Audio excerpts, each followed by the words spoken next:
Donc j'aimerais aujourd'hui qu'on adresse effectivement le thème de la souffrance, plus précisément la souffrance psychologique. Je pense que c'est un thème qui est assez intéressant, qui est assez aussi transverse, parce que bon, parmi toutes les personnes qui vont venir vous consulter, je pense que si jamais il y a un dénominateur commun, c'est la souffrance. Donc souffrance par rapport à leur vie, par rapport à ce qu'ils ressentent.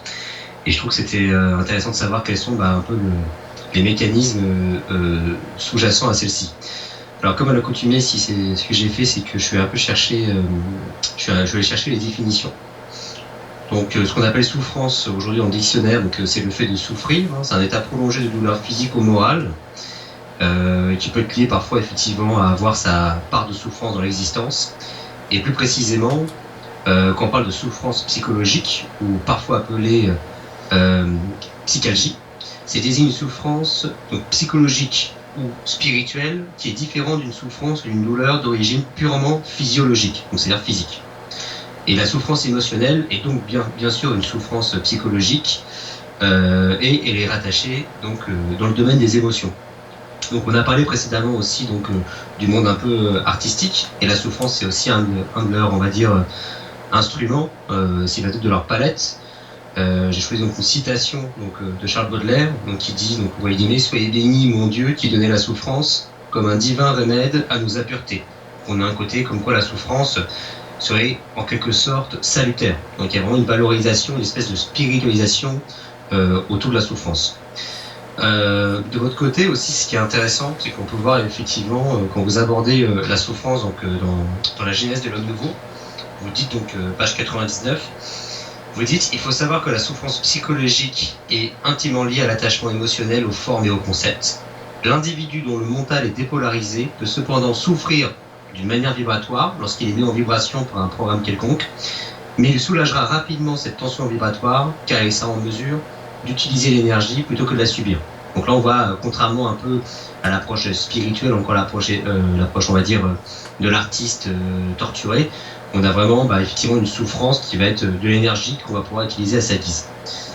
Alors justement, la première question que je voulais vous poser, d'où elle vient cette souffrance qui amène à mon avis tant de monde à venir vous voir à travers ces consultations? La souffrance vient est la résultante d'un conflit entre la personne et la personnalité, grosso modo.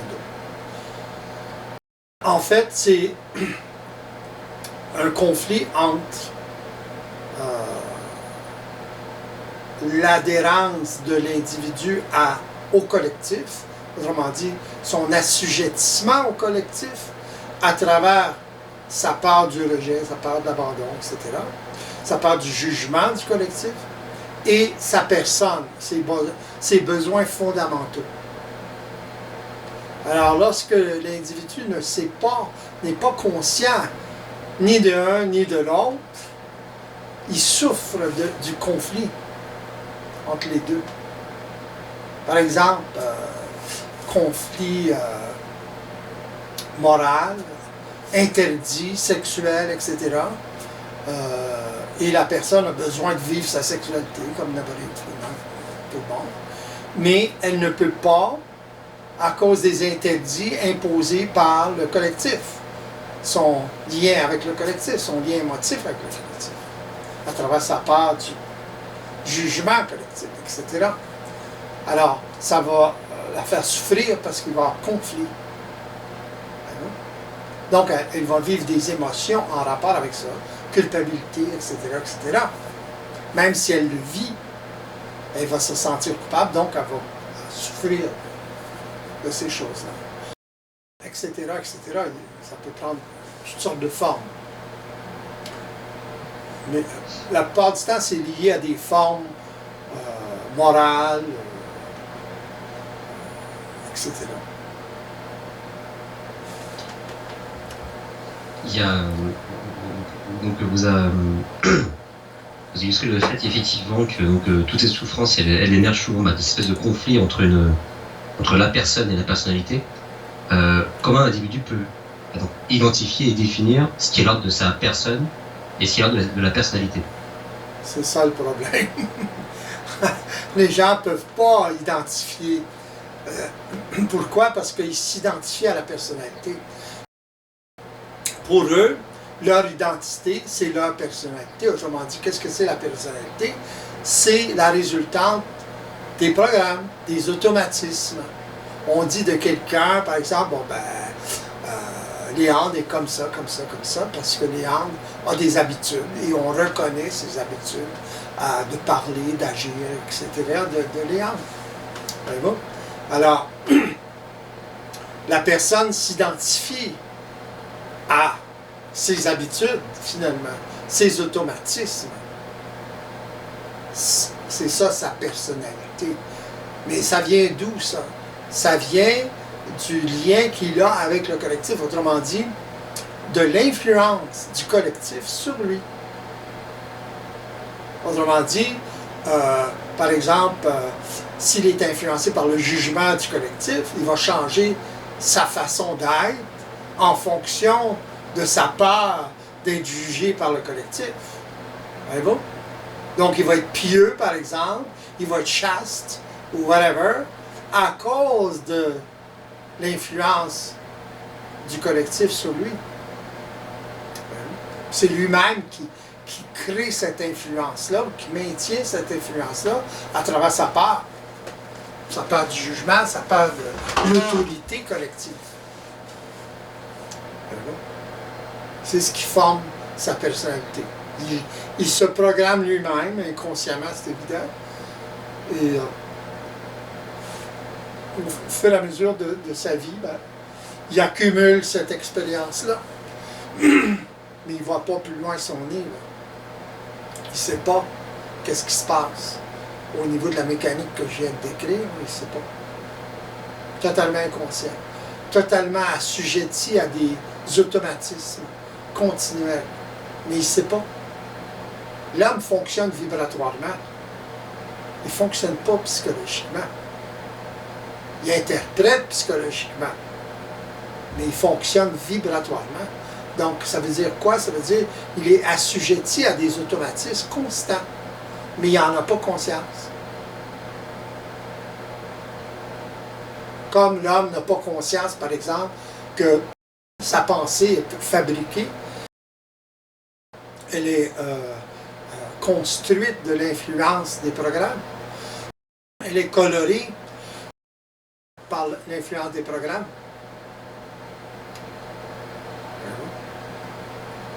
Alors, c'est une question de conscience. À ce moment-là, pour répondre à votre question, l'individu seul ne peut pas faire la différence.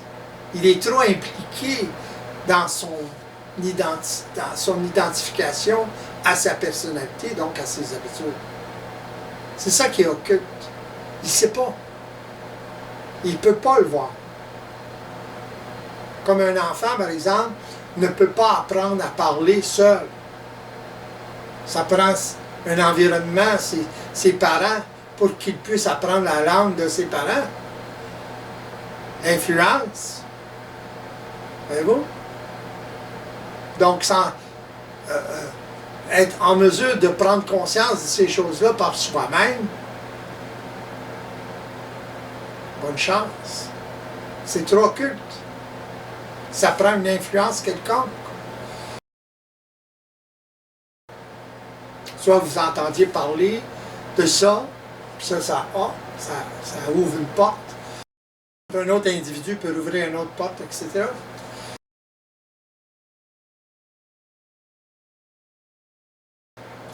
Mais éventuellement, il faut vivre un processus d'éveil. Donc oui, donc on peut qualifier effectivement le fait que cette souffrance, elle va être issue du fait que les personnalités vont venir tellement étouffer ce qui est réellement un individu qu'au bout d'un moment, consciemment ou inconsciemment, sa souffrance va l'amener à une espèce de point de rupture.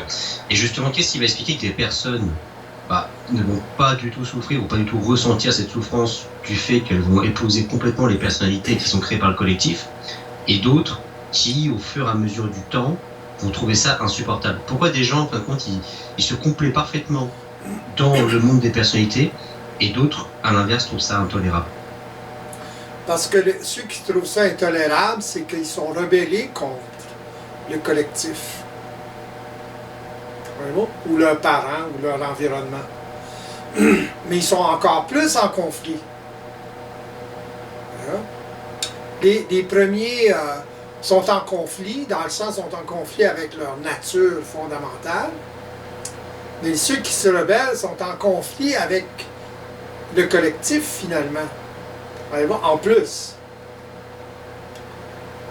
Mais au moins, ils réagissent. Le fondamental, la personne, si vous voulez, inconsciemment, elle réagit. Pourquoi elle réagit? Parce que l'environnement était trop autoritaire. Il y a eu trop de pression sur l'individu. À un moment donné, à cause de cette pression-là, la personne, inconsciemment, là, ça réagit. Elle se rebelle. Demandez à des personnes plus rebelles pourquoi ils sont rebelles, ils ne savent pas. Ils vont vous donner des raisons psychologiques.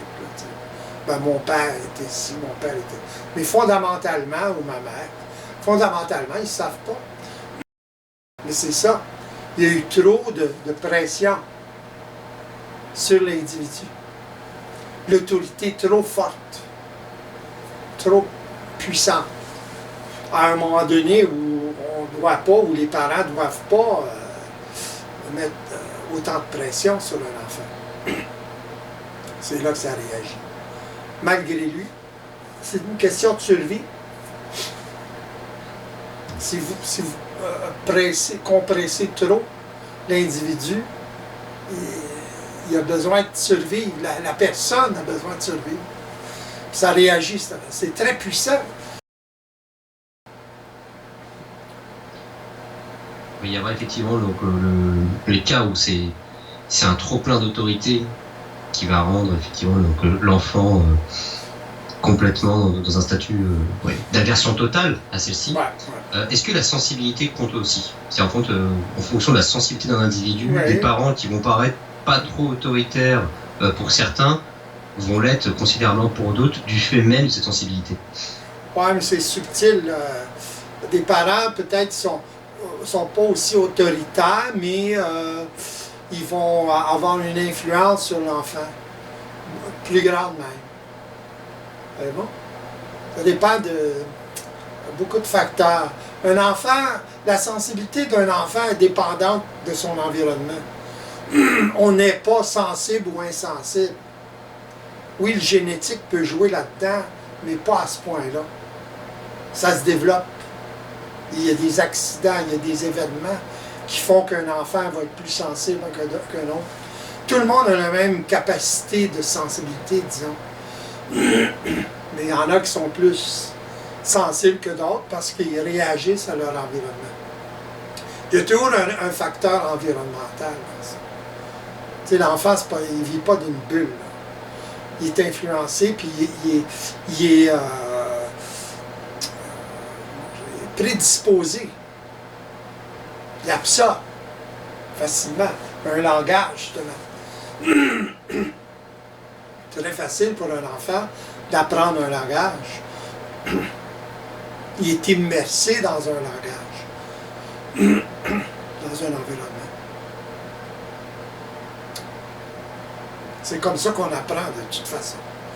On apprend vibratoirement. Donc il va y avoir effectivement des personnes qui vont, de par leur entre guillemets involution, donc subir cette espèce donc de frustration, subir cette espèce de souffrance psychologique, tandis que d'autres, et comme vous l'évoquiez, ils vont être mis en vibration et ils vont utiliser cette tension vibratoire. Alors, est-ce que vous avez un exemple peut-être entre ce qui est de l'ordre d'une réaction psychologique à une mise en vibration, et ce qui est de l'ordre justement d'une utilisation intelligente et vibratoire de cette souffrance. Ben, l'utilisation intelligente, si vous voulez, c'est l'intervention à travers l'observation vibratoire des mécanismes. Autrement dit, lorsqu'un individu éveillé, par exemple, a une mise en vibration, il sait très bien qu'est-ce qui se passe. Nonobstant les événements alentour de lui qui ont déclenché cette mise en vibration-là.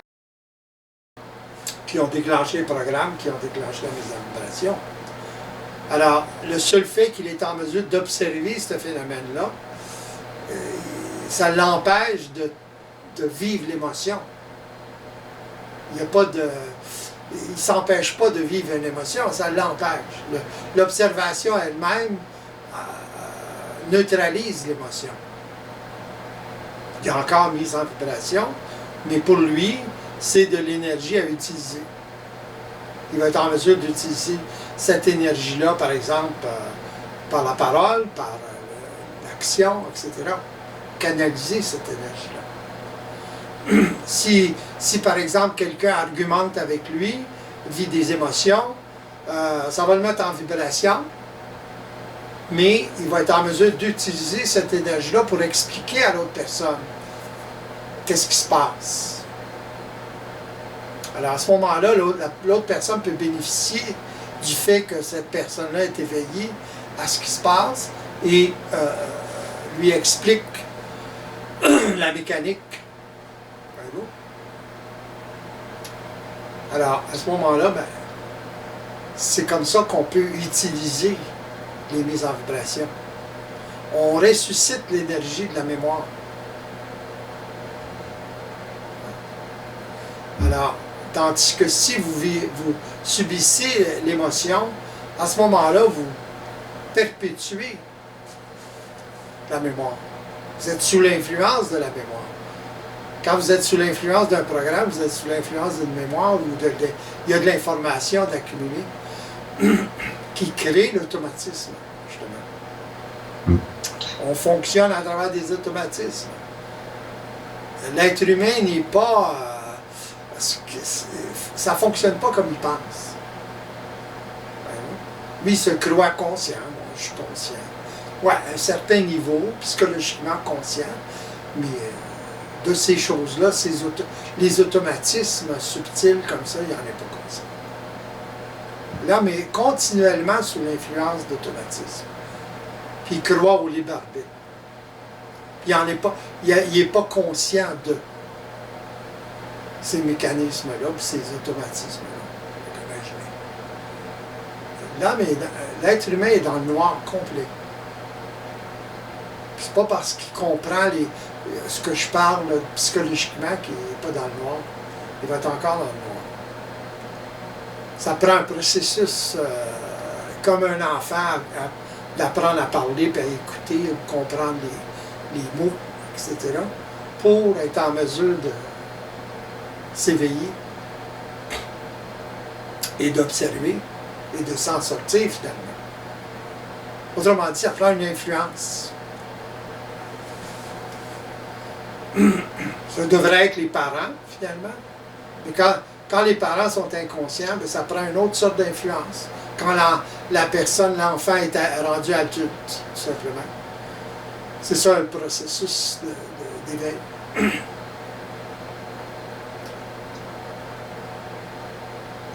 On a l'impression effectivement que malgré les prédispositions génétiques en très petite partie, la capacité d'un être humain à s'éveiller ou non va être intimement liée et significativement liée à son environnement.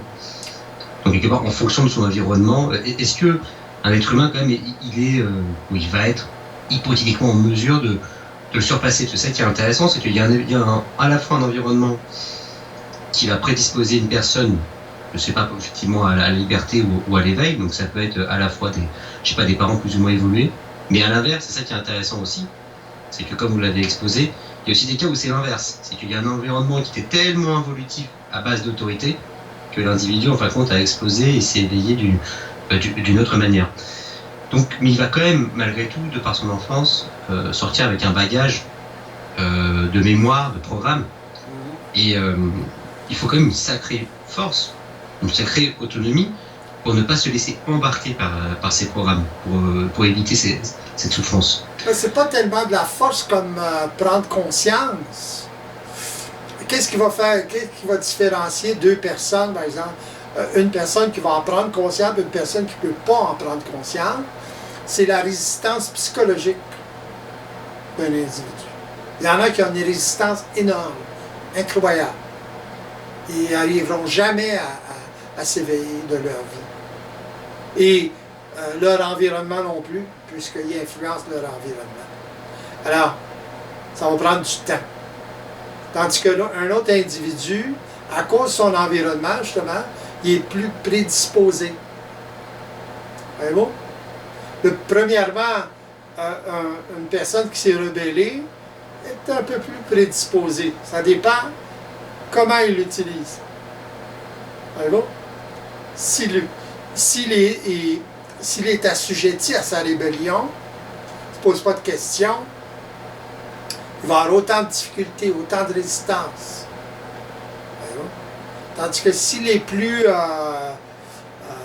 au fait de ce qui se passe, s'il explore un peu plus, parce qu'il souffre un peu plus, puis il se pose plus de questions dans un sens, il va trouver des solutions.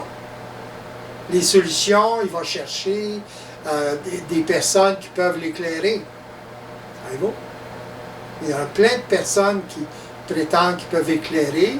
Oui, ils peuvent éclairer un certain... Il y a différentes sortes de lampes de poche, disons. Alors, ils vont éclairer un petit peu, spirituellement, etc., psychologiquement, etc., mais c'est pas suffisant. C'est trop occulte.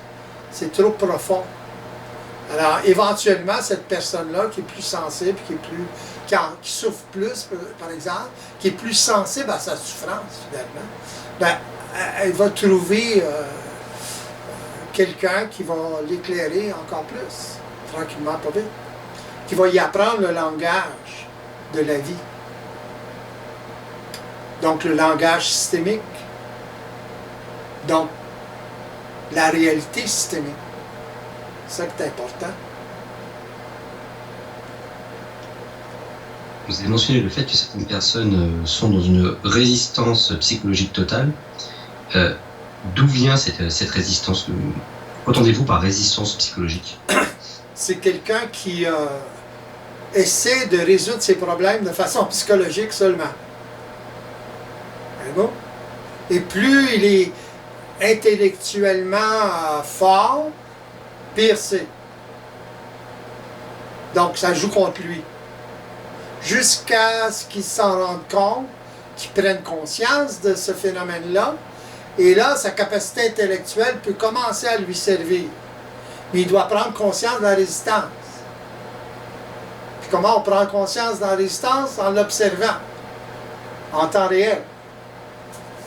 Ou une personne vous le fait observer en temps réel, et à ce moment-là, avec l'expérience, vous en arrivez par vous-même, éventuellement, à observer ce phénomène de résistance-là, qui vous empêche de vous immerser dans la réalité vibratoire. À travers, par exemple, le langage d'un autre individu. Il y a des gens, par exemple, vont dire « c'est abstrait pour moi, ça. » Parler de façon concrète, ouais. Parler de façon psychologique, on ne peut pas parler de ça de façon psychologique. C'est évident que ça va être abstrait au départ. C'est un nouveau langage, c'est comme apprendre une nouvelle langue. Les gens ne réalisent pas ça. Puis ça s'apprend vibratoirement, autrement dit, il faut s'immerser dedans, comme un enfant s'immerse dans le langage de sa famille, son environnement. Même chose. C'est une expérience. Par exemple, une consultation, le processus, c'est une expérience. C'est de l'expérience en temps réel. C'est pas... ça n'a rien à voir avec la connaissance, puis de comprendre les choses. C'est évident que les gens essaient de comprendre. Mais moi, je passe le temps à le dire pas essayer de comprendre, justement, de vivre l'expérience. Parce que c'est ça qui les empêche de réaliser ce qui se passe. Parce qu'ils ramènent ça à une référence psychologique, leur notion, leur concept psychologique. C'est ça qui crée de la résistance. On ne peut pas mélanger les deux. C'est comme essayer de mélanger de l'air et de l'eau. Ça ne se mélange pas. Ça fait beaucoup de bulles. Trop de bulles. Alors, la personne va toujours revenir à essayer de comprendre psychologiquement un phénomène qui ne se comprend pas psychologiquement. Ça, tout le monde a beaucoup de difficultés avec ça. C'est pas évident.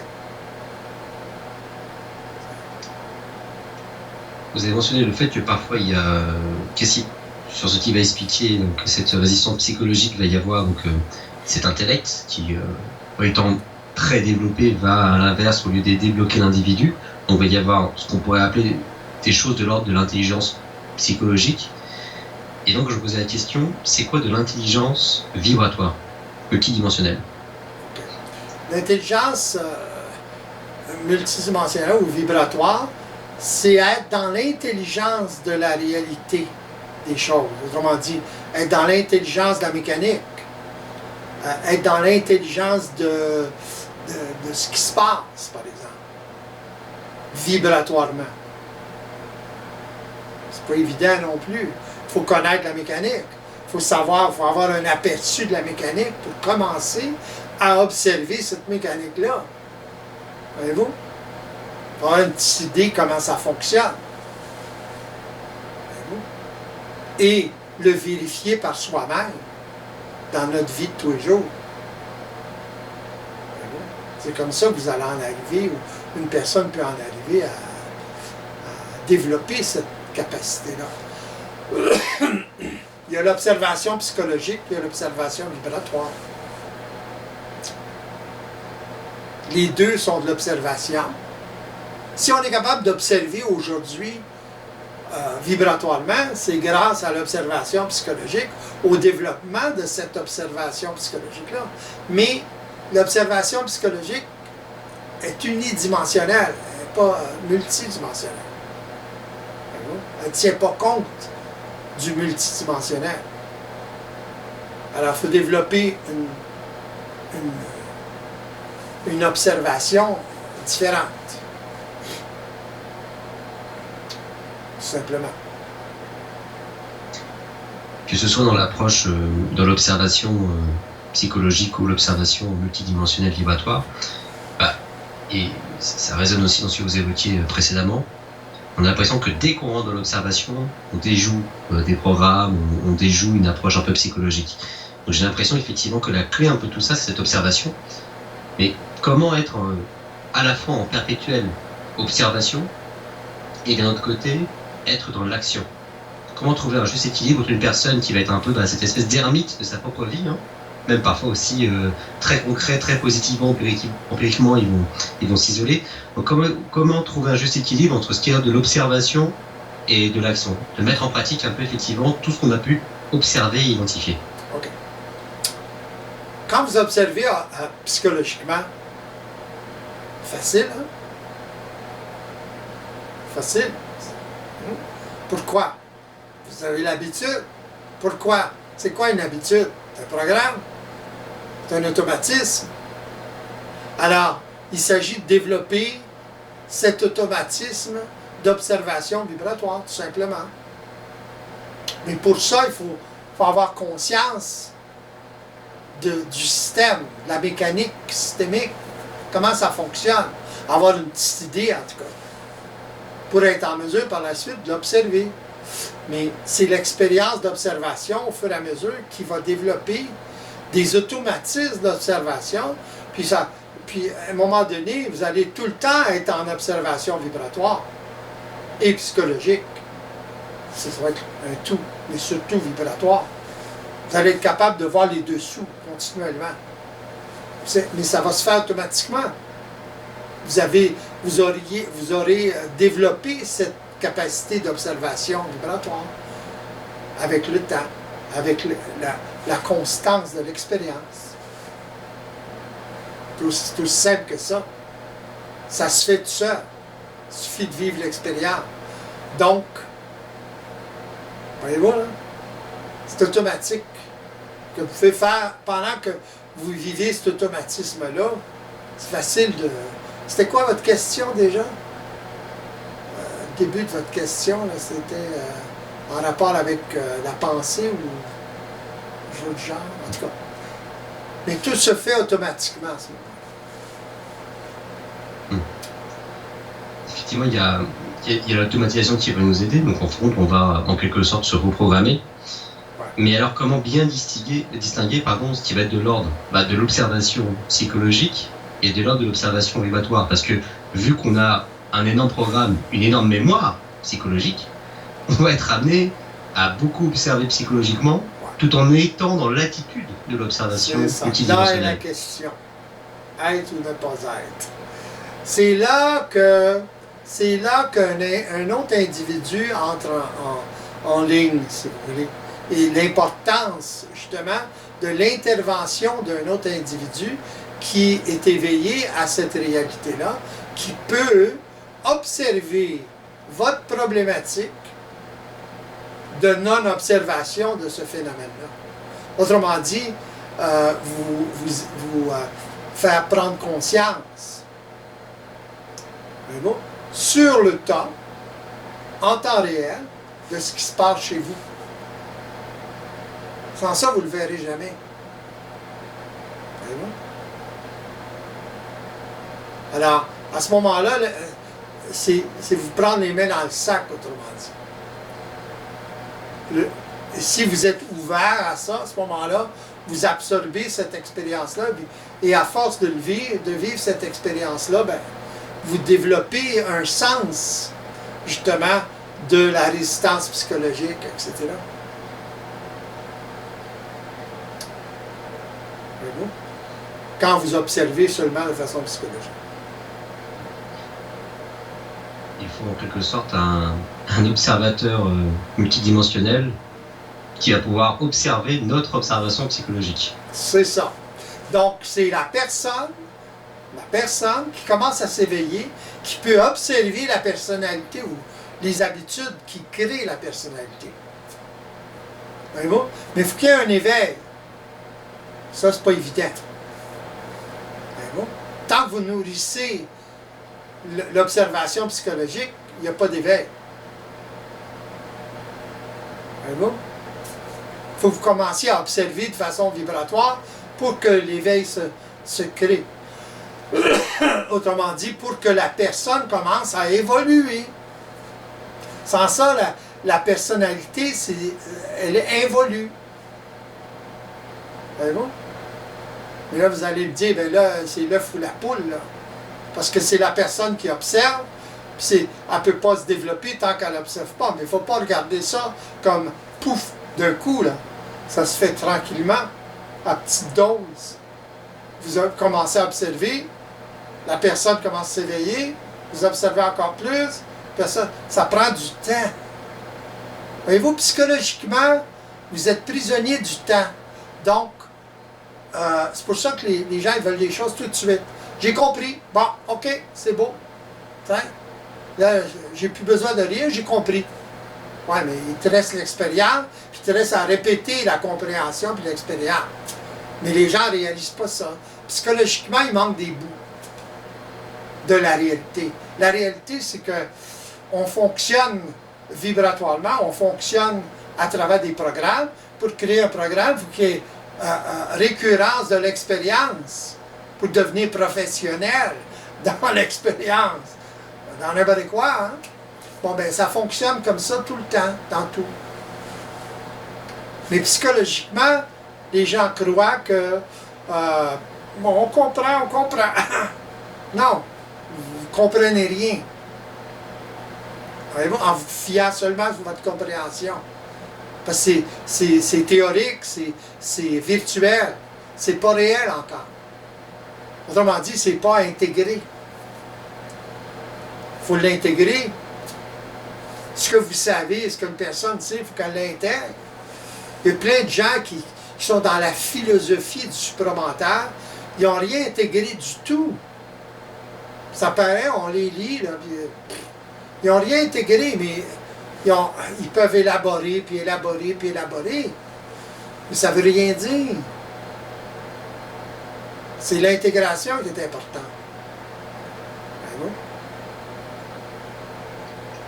Et ça prend quoi alors cette intégration? Ça prend l'action dans la matière. Autrement dit, ça prend votre expérience de ce que vous avez réalisé. Pas ce que vous avez compris, ce que vous avez réalisé. Différence. Comprendre, c'est psychologique. Réaliser, c'est vibratoire. Ce que vous avez réalisé, vous ne pouvez pas l'expliquer. Vous l'avez réalisé. Quand vous allez l'intégrer, vous allez saisir, réaliser ce que vous avez réalisé. Allez-vous? Ou comprendre ce que vous avez réalisé. Pas avant. La compréhension psychologique est partielle, elle n'est pas complète. C'est l'intégration qui fait que vous réalisez quelque chose. L'intégration, c'est une expérience dans la matière, dans votre vie, vous constatez quelque chose. Il n'y a plus de croyance dans l'intégration. Je vais vous dire quelque chose que, par exemple, ça fonctionne de cette façon-là. C'est à vous de le vérifier. Une fois que vous le vérifiez, dans le sens que vous réalisez, à ce moment-là, ça vous appartient à vous. Ce n'est pas une croyance. C'est vous qui avez observé le phénomène. C'est vous qui constatez. C'est scientifique à ce moment-là. C'est l'équivalent d'être en laboratoire. Un scientifique en laboratoire qui fait une expérience. Puis là, ben, c'est la même expérience concluante que l'autre personne. C'est ça de la science. Science basée seulement sur une personne, puis pas de vérification, là, ça marche pas, là. C'est pas scientifique, ça.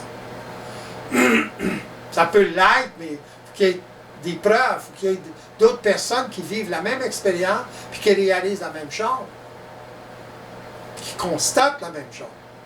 Donc là, il n'y a pas de croyance.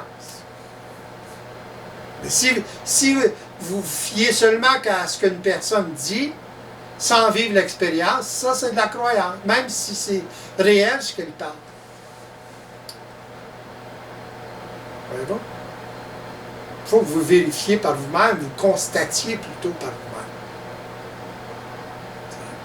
Puis pour ça, il faut que vous ayez réalisé ce que l'autre personne dit, premièrement, et l'ayez expérimenté par la suite. Intégré. C'est intéressant parce que ça reprend effectivement les vieux débats entre ce qui est l'ordre de la connaissance, du savoir, de la croyance, ce qui est l'ordre de la théorie et ce qui est l'ordre de la pratique. Et c'est là où on peut comprendre la réponse des enfants, parce que plus l'individu va être intellectualisé, plus il va être dans le théorique, et plus en fait il va polluer son expérience à travers tout le bagage théorique, toute la mémoire, en fin de compte, en plus d'autres personnes, c'est le pire, et qui va l'empêcher effectivement d'évoluer et d'atteindre, c'est justement sur ce thème-là que je voulais revenir. Vous avez évoqué un éveil, l'éveil. C'est quoi l'éveil pour vous d'un point de vue évatoire?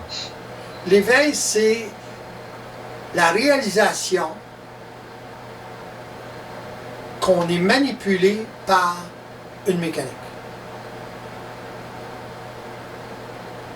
par des automatismes, par des programmes, qu'on n'avait pas conscience avant cette réalisation-là, qu'on était manipulé, désinformé, en fait, et manipulé à travers une réalité ou la réalité des automatismes qui est correct, c'est le système qui fonctionne comme ça. On devrait fonctionner comme ça, on fonctionne comme ça, mais il faut fonctionner comme ça, mais en conscience. L'inconscience, c'est de pas avoir conscience de ça, de cette mécanique. Et l'inconscience, c'est de ne pas savoir qu'on est constamment sur le pilote automatique. Après ça, on va parler de libre arbitre, l'homme n'a absolument pas de libre arbitre. Hein? Il est complètement assujetti, mais il ne croit pas ça. Ben non, il ne croit pas ça. Il ne peut pas s'imaginer. Il ne croit pas parce qu'il ne peut pas s'imaginer. Absolument pas. Qu'il fonctionne automatiquement. Mais s'il s'arrête le moindrement, il peut pas fonctionner. Il va réaliser qu'il ne peut pas fonctionner dans la vie sans des automatismes. Le problème, c'est que les automatismes, il y a des automatismes qui sont sains, puis il y a des automatismes qui sont malsains, dans le sens qu'ils jouent contre lui. Et c'est ça qui le fait souffrir, les automatismes malsains, dans le sens des programmes qui sont installés malgré lui, à cause de son environnement, à cause de la réaction à son environnement. Et c'est ces programmes-là qui créent des automatismes qui le font souffrir. Donc la base même de la souffrance, ce sont ces automatismes-là. Les autres automatismes, c'est évident que s'il n'y en a pas conscience, il y en a qui sont sains, qui peuvent devenir malsains, et vice-versa. Voyez-vous?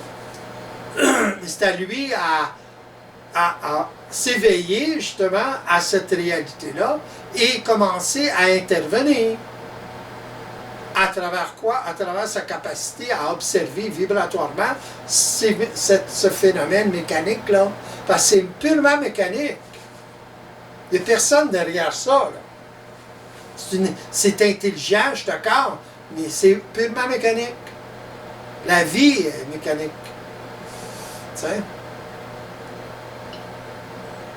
Alors vous le mentionnez effectivement, justement, il va y avoir des gens qui vont pas du tout être en mesure, même de consentir, enfin ils vont pas du tout être en mesure d'accepter l'éventualité de telle programmation. C'est ce qu'on dit, on dit que c'est souvent l'idiot croit toujours impossible ce qui dépasse son entendement.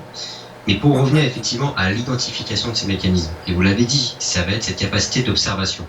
Et apparemment, et quand on voit effectivement ce qui compose la majorité de l'être humain, cette capacité d'observation, elle est extrêmement rare. Donc c'est cette sensibilité qui va permettre effectivement cette capacité d'observation, quelque part. Sa sensibilité à la souffrance, oui. C'est la souffrance qui va le faire rechercher une issue à cette souffrance. Il y en a qui se suicident, il y en a qui...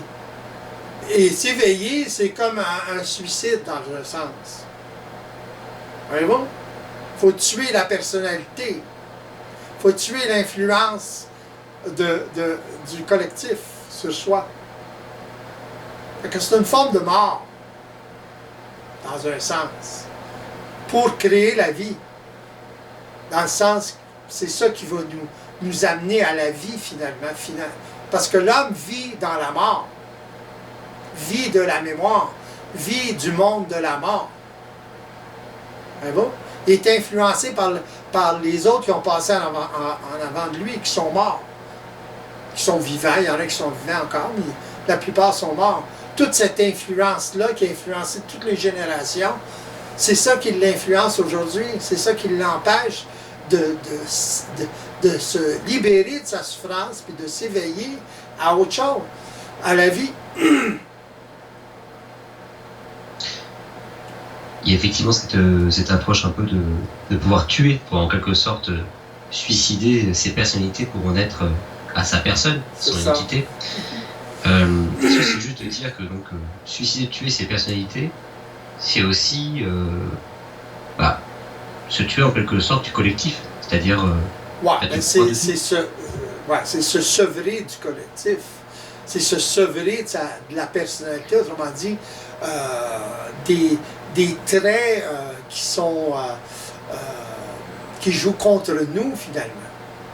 C'est pas toute la personnalité, mais le seul fait d'en prendre conscience, à ce moment-là, on peut améliorer, on peut faire ce qu'on veut, on peut mouler notre personne.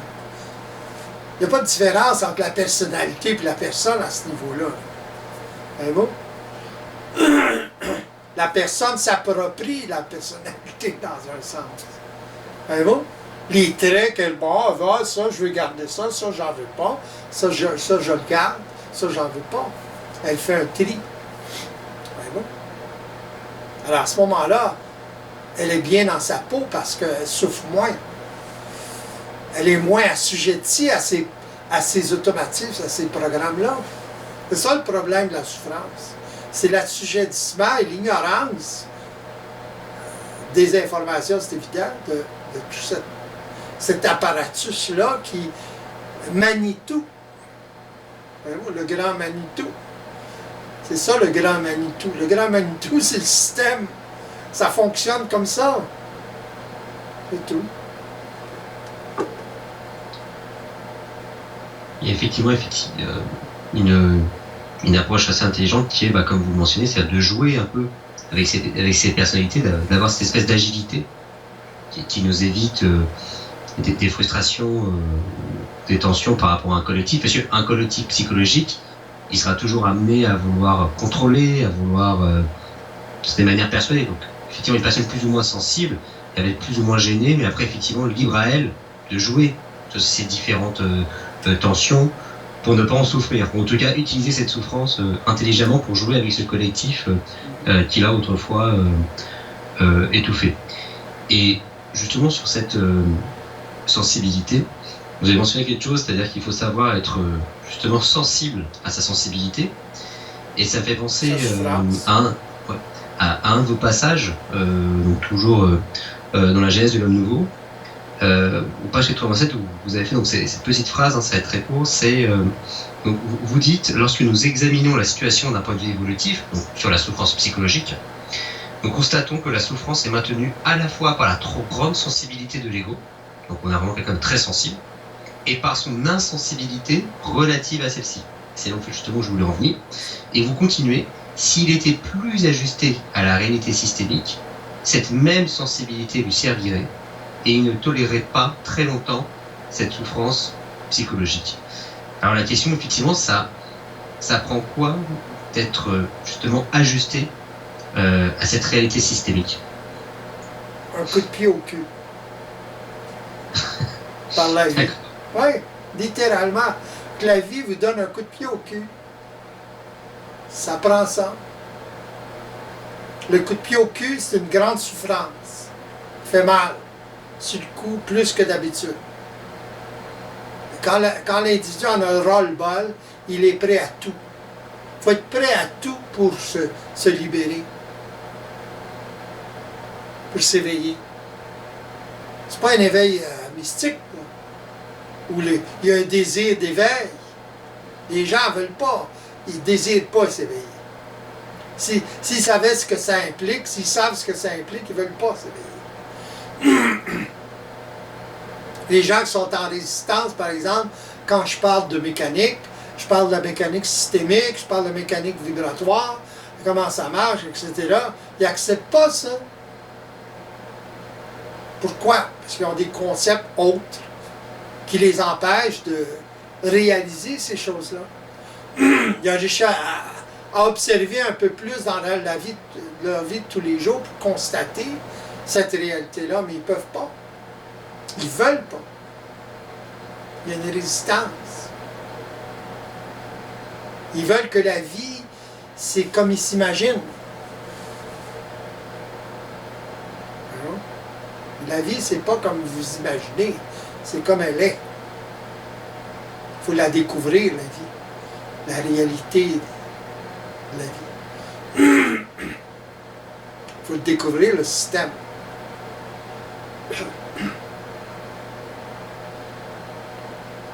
On vous le dit effectivement qu'ils veulent pas. Donc cette espèce de résistance psychologique qui est peut-être interprétée comme une espèce de protection aussi. C'est-à-dire que l'individu, de manière inconsciente, ils sont une peur. C'est une protection qui fait partie de la désinformation à cause que, oui, la personne essaie de se protéger, mais elle se désinforme en même temps. Elle n'a pas d'autre moyen de se protéger. Puis plus elle essaie de se protéger de cette façon-là, plus elle s'enlise. C'est ça le problème. Ouais. Donc, plus elle souffre. Éventuellement. Il n'y a pas 10 façons de s'en sortir. Là. Il n'y a pas 10 réalités ou différentes réalités pour chaque individu. C'est une illusion, ça. On fonctionne tous de la même façon. C'est comme ça que des personnes qui sont éveillées se rejoignent d'ailleurs. Il y a une connexion. La connexion avec Bernard, c'était ça. On se rejoignait là. C'était pas clair, mais on se rejoignait pareil. Voyez-vous?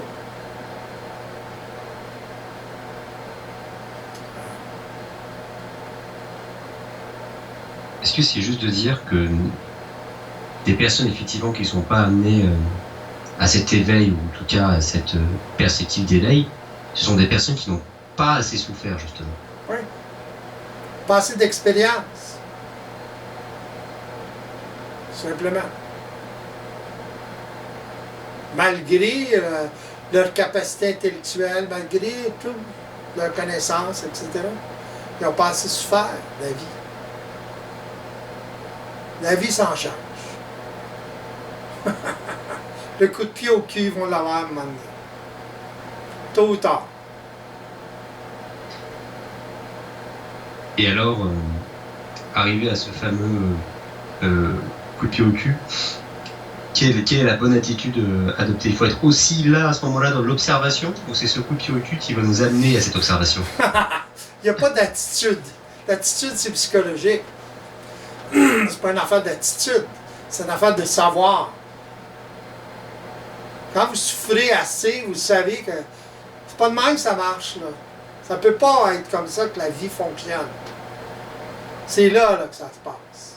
Quand vous posez ce genre de questions-là, ou vous énoncez ce genre de choses-là, ça se peut pas que la vie fonctionne comme ça. C'est bon? Donc, vous en souffrez. Donc là, il y a moins de résistance. Vous êtes ouvert à plus ouvert à explorer qu'est-ce que c'est la vie. Voyez-vous? Que vous ayez n'importe quel âge. Même si vous avez plein de connaissances. Quand vous êtes rendu là, vous allez poser ce genre de questions-là. Vous allez énoncer ce genre de choses-là. Là, vous allez être prêt à absorber autre chose. Et c'est la souffrance qui va vous amener là. La souffrance de ne pas être ajusté à la réalité systémique. C'est que ça, là. La souffrance de l'âme est en fonction de son désajustement avec la réalité systémique. La pollution dans le monde, tout ce qui se passe dans le monde, tout ce qui fait souffrir les individus dans le monde, physiquement, moralement, etc., c'est tout en rapport avec le désajustement avec la réalité systémique de chaque individu. La majorité des individus sur la planète fonctionnent de cette façon-là. C'est pour ça qu'il y a tant de problématiques. Il va y en avoir encore plus. Jusqu'à temps que ça pète. Dans le sens, ça arrive à un maximum, collectivement. Et c'est toujours, ça passe par l'individu. Entre-temps, il y a d'autres individus, il y a des individus qui s'éveillent à autre chose, qui vont faire la différence, en tout cas pour eux, qui vont être capables de survivre plus facilement, parce qu'ils sont plus ajustés à cette réalité-là. Le fait d'être ajusté à la réalité systémique, ça vous donne des atouts au niveau de la survie que d'autres personnes n'ont pas.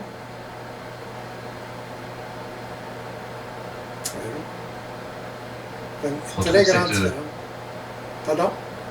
Non, je dis effectivement qu'on retrouve cette agilité, justement. La personne qui va être dans l'observation va bien sentir les choses et va s'adapter. Elle ne va pas être dans la rigidité, dans la sclérose de la mémoire, du dogme. Les animaux qui survivent s'adaptent. L'homme, s'il s'adapte, il survit plus facilement. S'il ne s'adapte pas, il meurt. Next, expérience. Nous sommes des expériences dans la matière. Il faut le réaliser. Il y a effectivement toute une civilisation actuelle qui est complètement désajustée avec la réalité systémique et qui crée toutes les problématiques, toutes les externalités négatives que nous connaissons. Et on va y avoir effectivement cette souffrance qui va amener des gens face à un surplein à l'éveil ou malheureusement au suicide. Et à l'inverse, il va y avoir des gens qui vont aimer cette espèce de désajustement, qui vont aimer cette souffrance. J'ai un peu étudié effectivement ce côté un peu glorification de la souffrance. Donc effectivement, j'ai cité effectivement Baudelaire qui parlait que la souffrance est un salut. Mais il y a effectivement l'approche psychologique de la souffrance. On pense aussi à la passion du Christ ou des choses comme ça. Il va y avoir l'être humain qui va donc quelque part la glorifier, la mettre sur un piédestal. Comment expliquer alors ce fait que la souffrance aujourd'hui elle soit mise en avant? C'est-à-dire que souffrir, donc quelque part être dans une sorte de désajustement, c'est quelque chose qui va être considéré comme une vertu. On va souffrir au travail, on va souffrir à la mine, on va souffrir dans les champs, ou on va souffrir psychologiquement, mais aussi spirituellement. On pense, on a vu aussi dans le temps des prêtres qui pratiquaient effectivement cette espèce d'autoflagellation. L'être humain parfois aussi une approche un peu divine de la souffrance. Comment expliquer un peu tout ça? Et ça fait partie de la désinformation, c'est évident. Dans le sens qu'il est influencé par son environnement. S'il est dans un environnement religieux, il va être influencé. La souffrance, ça fait partie de la vie, etc. Il faut accepter sa souffrance. Il y a une différence entre utiliser la souffrance créativement, OK, et la subir.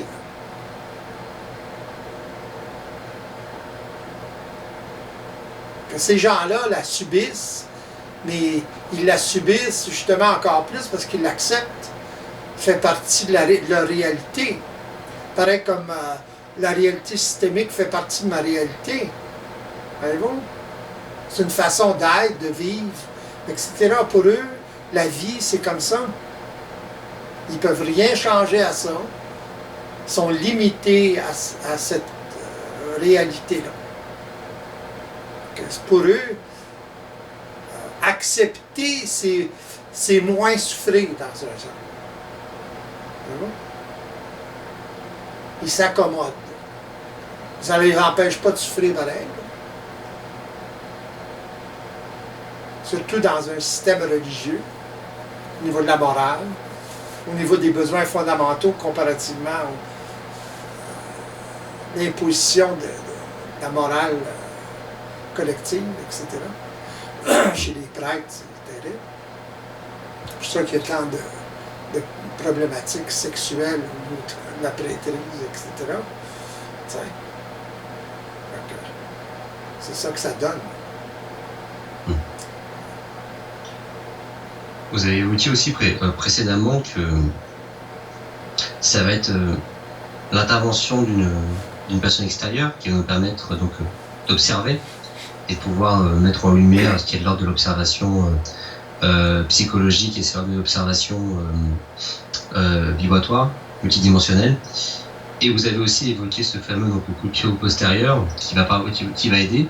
Alors, est-ce qu'un individu, pour embrasser cet éveil et y rester, il a besoin des deux? Il a besoin de ce fameux coup de pied et d'une intervention extérieure, ou parfois un choc va être tellement puissant que ça va suffire? Par exemple, je pense en l'occurrence à votre ami Bernard de Montréal. Bon, il est effectivement entouré de personnes de différentes écoles de pensée, ésotériques, etc. Mais on a un peu l'impression qu'il était plus ou moins seul dans son expérience et dans son approche de ce qu'il a appelé le supramental. Alors, comment il en est arrivé à là, lui, de son côté, sans intervenant précis et concret autour de lui? Il y a eu des intervenants dans le sens qu'il parlait en public. Donc, il explorait. Donc, il y avait un feedback. Mais il y avait aussi des gens près de lui là, qui appelaient la famille interne. Il y avait des discussions. Voyez-vous? Même il y a eu des discussions, j'ai eu des discussions avec lui. Voyez-vous? C'est toutes ces interactions qui font la différence. Il faut pas oublier qu'il a souffert pendant 15 ans là, de cette dichotomie-là entre sa spiritualité, ses croyances et la réalité systémique. 15 ans, là, quelque chose. Avant de commencer à intégrer, puis changer sa façon de voir les choses. Effectivement, il semblait vers la fin même un peu écœuré de ses croyances qu'il a dû un peu transcender. Lui, c'est à travers l'interaction avec les autres qu'il a pu changer des choses. C'est un processus. C'est pas n'importe qui peut faire ça. Et donc, encore une fois, on en revient à cette même expérience qui semble être au-dessus de tout. Ça. Expérimenter, expérimenter, expérimenter. Et donc, à la solde de tout ça, évoluer. Toujours. C'est ça. Mais les gens croient que... Il y en a beaucoup qui croient qu'ils peuvent évoluer seuls. Okay? Autrement dit, je suis assez intelligent pour vivre ce que Bernard a vécu. Par exemple. Une petite nouvelle.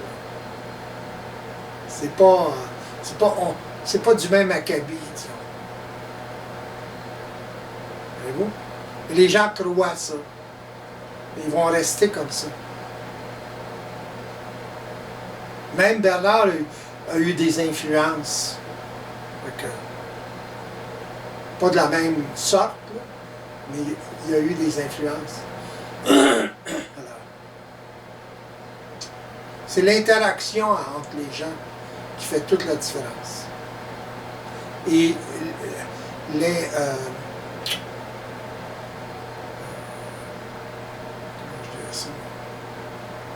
l'intervention en temps réel. Sans ça, les gens vont prendre toute leur vie avant de commencer à réaliser certaines choses. S'ils veulent ça, s'ils veulent prendre ce chemin-là, tant mieux. Il y a d'autres chemins plus faciles, puis même là, c'est pas facile.